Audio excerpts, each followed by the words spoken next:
Bonjour, je me présente, Manon Bédard, je suis parajuriste à la clinique juridique populaire de Prescott et Russell. Nous allons vous présenter des capsules concernant le droit des locataires qui habitent en Ontario. Donc, je voudrais faire une petite mise en garde. Ces capsules sont des capsules d'information juridique, ce ne sont pas des avis juridiques comme tels. Alors, si vous avez besoin d'informations d'avis juridiques, je vous invite à consulter un avocat ou un parajuriste. Je vous invite également à noter que les avis et les informations qui vous sont transmises aujourd'hui seront en date du 22 février 2022.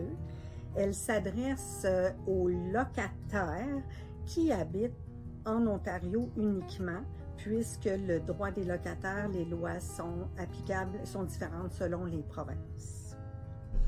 À la fin des capsules, vous trouverez une liste contenant les références des sites web.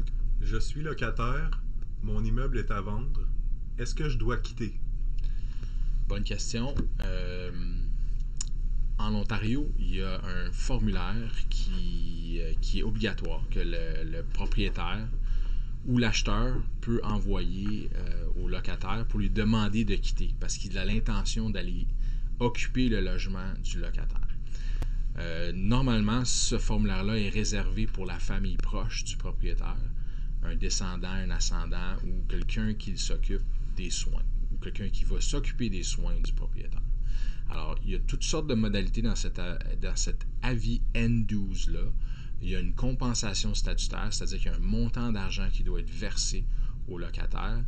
Cet avis-là doit respecter le terme d'allocation, doit être de 2 mois minimum et peut-être plus dans certains cas. Alors, à cause de tous ces détails-là qu'il faut vérifier, je vous recommande de consulter un avocat ou un parajuriste membre du barreau de l'Ontario ou votre clinique juridique communautaire. Vous pouvez la trouver sur le site Internet d'Aide juridique Ontario. Alors, la N12, c'est, comme je vous expliquais, le formulaire obligatoire. Il y a toutes sortes de choses à vérifier, mais effectivement, en théorie, votre propriétaire peut vous demander de quitter. Mais, dans certains cas, vous allez pouvoir rester. Si l'avis n'est pas valide, si vous ne recevez pas la compensation, si le propriétaire n'a pas vraiment l'intention d'aller vivre là pour une période d'1 an, alors il y a un paquet de choses à vérifier avec votre juriste ou votre clinique juridique. Alors, je vous invite à consulter.